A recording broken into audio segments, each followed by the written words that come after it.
Et il y a des gens, tu penses qu'il veut ton bien, mais il veut te garder dans ton passé. Te garder dans les mêmes habitudes. Te garder dans la... Non, je comprends. Ah, la masturbation, c'est pas grave. Continue seulement, ça va aller.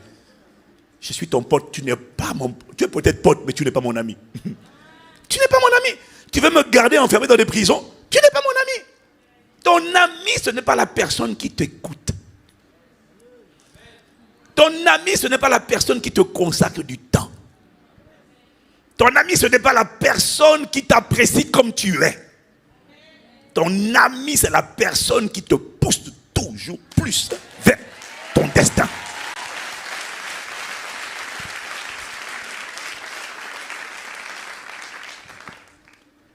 Les autres sont des potes.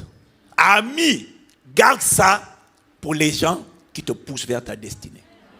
Alors Dieu merci, dans ta destinée, il y a des gens bien, heureusement. Il y a des partenaires d'alliance, il y a des Jonathan, bien sûr.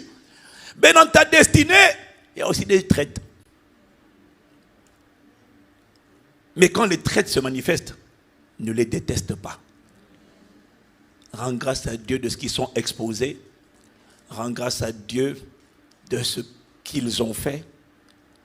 Parce que ce qu'ils ont fait était la porte ouverte pour une dimension supérieure, pour aller plus loin, pour aller vers la croix, vers la crucifixion de ton vieil homme, de ta chair, vers la mort à toi-même. Mais si je ne meurs pas à moi-même, si je n'apprends pas à mourir à ma réputation, il y aura toujours de l'orgueil. Il y aura toujours en moi le désir de plaire aux gens. Il y aura toujours le désir de servir aux gens ce qu'ils ont envie d'entendre. Il y aura toujours la mentalité du veau d'or. Alors il faut bénir Dieu quand il suscite des gens qui viennent me traiter de sorcier. Ah! Sorcier moi? Oui, Satan. Aïe, aïe, aïe, aïe. Pourquoi Dieu fait ça? Dieu suscite des gens qui vont tuer ta réputation. Moi, je n'aime pas qu'on dise du mal de moi. Alors là, tu es mal barré pour marcher avec Dieu. Tu es mal barré. Si Satan sait que tu n'aimes pas des gens qu'on dise du mal de toi, et dès qu'on dit du mal, tu vas être offensé, tu vas être blessé, la blessure là va t'empêcher d'entendre Dieu. Elle va t'empêcher d'aller dans le couloir de ton destin. Donc il y a des gens, ils vont faire du mal.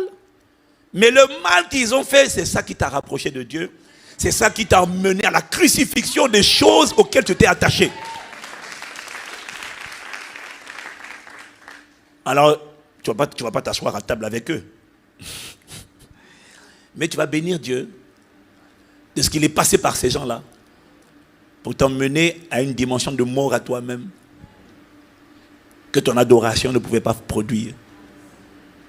Parce que des fois tu dis, je me livre totalement.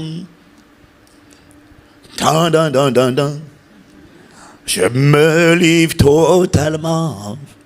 Tu peux. Ça, c'est la chanson. C'est l'adoration. C'est la théorie. Dieu sait que tu es bien disposé. Mais la plupart des sacrifices, quand Dieu les met sur le feu, ils disent non, non, ça brûle trop. Donc tu vas susciter des gens qui vont te faire mourir. Et c'est sa volonté. Parce que tu as besoin d'aller là-bas afin d'expérimenter la dimension de la résurrection. Quelqu'un me suit? Amen. Donc voilà, tes amis, ce ne sont pas les gens qui t'écoutent. Tes amis ne sont pas ceux qui compatissent à ta douleur. Des potes peuvent faire ça. Tes amis sont les personnes qui sont uniquement préoccupées par la réalisation du but pour lequel Dieu t'a envoyé. Quand tu as ce genre de personnes qui t'aiment bien, mais qui t'aiment trop, pour te laisser en train de te lamenter. Moi, je suis amer, je ne pardonne pas. Et toi, tu dis, ah, je comprends que tu ne pardonnes pas. Ah, il a fait ça. Oh, je comprends. Franchement, je suis ton pote, hein. Vraiment, j'ai jamais vu quelqu'un te faire du mal comme ça. Hein. Tu dois t'arrêter. Hein. Ah, toi, tu es qui, toi? À partir de celui, tu vas t'arrêter. Dis, ah, non, toi, tu n'es pas mon ami. Tu n'es pas mon ami. Tais-toi. Méfie-toi des gens qui nourrissent tes faiblesses. Méfie-toi des gens qui nourrissent tes faiblesses. Méfie-toi des gens qui alimentent tes faiblesses. Méfie-toi des gens qui t'encouragent à demeurer dans les blessures. Tu as besoin de gens qui nourrissent tes forces. Tu as besoin de gens qui challengent ton système de pensée. Qui te disent, oui, c'est vrai, on t'a fait ça, on t'a fait ça. Mais toute chose concourt au bien de ceux qui aiment Dieu. Tu as besoin de gens qui te disent, oui, c'est vrai, il t'a fait ça, il est méchant, c'est vrai. Mais toi, tu es amer, tu n'es pas meilleur que lui. Les deux, ce sont des œuvres de la chair. Tu as besoin de gens qui te disent la vérité. Tu as besoin de gens qui te disent, oui, on t'a fait du mal. Mais le problème, c'est que toi aussi, la manière dont tu es en train de te comporter. Ouais, moi aussi. Parce qu'il y en a, le mari a fait du mal. Mais elle aussi, elle fait du mal. Il va voir, je vais le priver de ses enfants. Il va faire ça. Moi aussi, je vais l'injurier. Non, tu n'es pas meilleur que lui. Il est méchant, toi tu es amer. Les deux, c'est la chair. Sors de là. Recherche les gens qui sont tellement intéressés par ton futur.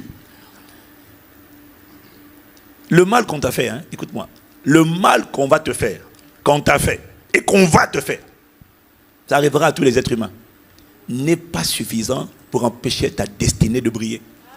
Ta lumière de briller, ton histoire. Le mal qu'on t'a fait ne peut pas empêcher Dieu de t'utiliser.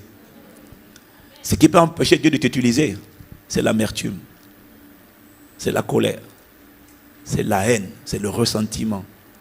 C'est lorsque tu ne protèges pas ton cœur et que tu laisses Satan bâtir ses prisons à l'intérieur de toi. Ça va empêcher Dieu de t'utiliser.